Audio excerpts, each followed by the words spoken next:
Salve, salve família, aqui quem fala é o Lutz do canal Cortes Podcast e no meu primeiro mês monetizado eu já fiz $3.000 só seguindo o que esse cara fala no curso dele. Então se você quer ganhar dinheiro com internet e YouTube sem nem precisar aparecer, confere o primeiro link na descrição. Tem uma treta agora essa semana, inclusive, porque eu não costumo falar de acidente aéreo no canal. E até vou expor por que eu não falo de acidente aéreo. Inclusive, antes de você falar isso, só deixa claro, a gente marcou o Fernando e o Lito muito antes de acontecer o acidente que aconteceu aí, trágico. Exato, a gente não veio pra falar disso. Só pra deixar claro, a gente não marcou por que aconteceu o acidente, a gente tinha marcado antes, infelizmente, o acidente aconteceu na mesma época. Exatamente. Quando eu criei o Aero em 2013, eu queria criar alguma coisa justamente para falar diferente do que a mídia normalmente fala. Porque, querendo ou não, se a gente pegar o mainstream aí, o que fala de aviação é acidente. Você não vai ver falar no jornal, qualquer ele que seja, sobre o novo lançamento da Embraer, sobre a Esquadrilha da Fumaça. As coisas legais da aviação. Não fala né? sobre isso, né? E eu quis fazer alguma coisa diferente. Então, sempre foi a linha editorial do Aero falar de coisas positivas, aproximar a aviação do público. Uma coisa que o Lito faz também, né, de fazer as pessoas perderem o medo de voar. Isso sempre foi também um pensamento meu. Você aproxima as pessoas, você faz as pessoas entenderem sobre um determinado assunto, você não vai ter medo daquilo porque você sabe o que está acontecendo. Então esse sempre foi o meu objetivo. Esse é um ponto. Segundo ponto, eu não gosto de falar de acidente, por conta de respeito a famílias, ética de pilotos.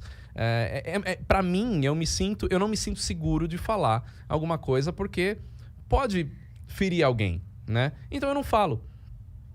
Pois bem, quando aconteceu o acidente da Marília, mais milhares de mensagens a gente recebendo para fazer um vídeo sobre o acidente. Não vou fazer, todo mundo, quem acompanha o canal sabe que eu não vou fazer. Eu falei, eu vou pôr uma nota então falando que eu não vou fazer por causa disso, disso e disso. E naquele momento, até agora, inclusive, o fim de semana inteiro, a mídia inteira tá batendo nisso, falando sobre isso, não tem outro assunto. Então eu coloquei na minha nota falando que tem muita gente na mídia se aproveitando disso para ganhar audiência e tudo mais. Né?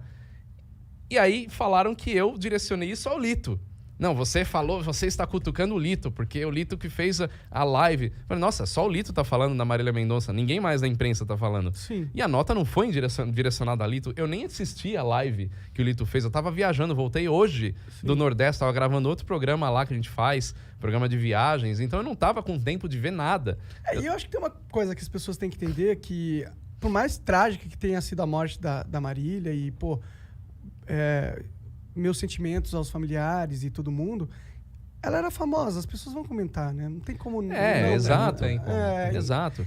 A gente vive nesse mundo, infelizmente. Se você é famoso e um acidente de avião chama atenção independente se a pessoa que estava lá era famosa ou não. Se é famosa, isso aumenta mais ainda. Aumenta. Infelizmente então, é o mundo que a gente vive. Eu tenho a mesma linha dele, assim. Eu não falo de acidente aéreo quando ele acontece. Sempre isso. Porque você não sabe o que aconteceu. Mas eu falo de acidente aéreo no canal. Depois que aconteceu a investigação. Que já foram investigados. E por que eu falo? Porque é muito importante as pessoas saberem que um acidente leva a mudanças na aviação. Então, essa é uma maneira dela saber que o acidente acontece, ela entende sem sensacionalismo por que ele acontece, e ela entendendo, ela passa a ter menos medo de voar, porque ela sabe, então aquilo que aconteceu em Congonhas ou em qualquer lugar assim, a aviação mudou depois daquilo, então não vai acontecer mais? Então eu falo isso. Mas assim, aconteceu um acidente hoje e realmente a mídia vem em cima. E aí eu bati nessa tecla, eu escrevia no meu blog, tem que esperar, mas eu era pequenininho. E agora eu tenho uma relevância para falar de aviação. Isso. E agora eu falei, tá todo mundo me chamando, então agora eu vou pro mainstream falar, tem que esperar a investigação oficial. Agora eu tenho uma voz falando, moçada, não adianta querer descobrir a causa do acidente em 2 dias, que demora 1 ano e meio para saber a causa de acidente, entendeu? E aí é uma maneira de ficar educando as pessoas, assim, realmente o cara não tá falando achismo, ele não tá falando que caiu porque o piloto errou, por causa disso, por causa daquilo. Não, ele tá só falando, vamos esperar a investigação. Eu acho que é um tipo de educação. E muita gente veio comentar justamente isso que você falou nos comentários da nota. Acho que é a foto mais curtida que eu tenho no Instagram, muito comentário. Porque eu falo na nota assim, qualquer opinião que é dada agora não passa de achismo e opinião inútil. Por que opinião inútil? Porque se eu for querer tentar desvendar o que aconteceu, eu vou estar mais atrapalhando do que ajudando. E quem fala, como o Lito diz, foi para falar sobre o que aconteceu, sobre um fato, né?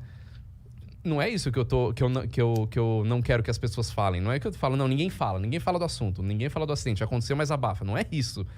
O que eu não acho legal é ficar criando opiniões em cima. Teorias. Capitalizando no imaginário da tragédia. Você falar, o avião tá ali, é o avião modelo X, é o avião que tá naquele lugar, isso é um fato, né? Capitalizando No imaginário da tragédia. Agora, Tá você aqui, ó. constatar... Inteligência líquida. Inteligência líquida. Agora, você constatar o que tá ali, né, é notícia. E aí, de novo, não entra na minha linha editorial. Eu não dou notícias, não sou um canal de notícias. Por isso que eu também não falo desse acontecimento em si. Mas já aconteceu até de eu não falar e pessoas acharem que eu sou alienado, que eu faço parte do movimento conspiratório, que eu sei de coisas que eu não posso falar. A viagem vai longe, né? Então, Existem eu só não falo e pronto. conspiratórios que sabem coisas e não falam. E eu faço parte, né? Entendi. Então, Eu também, eu minto que o avião ele desce o narizinho para acompanhar a curvatura da Terra. Eu minto que isso aí não acontece, que a Terra é plana, pô. Cara, é foda. Pior que esses dias aí eu tava vendo, saiu uma notícia de um avião antigo que os Estados Unidos usava na época da guerra, que ele conseguia sobrevoar quase saindo da atmosfera, tá ligado? Muito... E aí tinha imagens desse avião recentes, que eles fizeram um voo de homenagem e tal. E ainda pra ver a Terra redondinha. Tipo, as fotos com céu preto. Mas aí como é que eles falam? Fisheye, exatamente. Aí ele fala, é uma GoPro. Nem existia naquela época Cara, a melhor resposta, é a GoPro. A melhor resposta foi o Marcos Pontes, que deu uma vez, quando a Globo até fez uma matéria sobre isso daí. E aí perguntaram pro Marcos Pontes, né? Por que você afirma que a Terra é redonda? Ele falou, porque eu vi. É a melhor resposta que um cientista, que um astronauta poderia dar, né?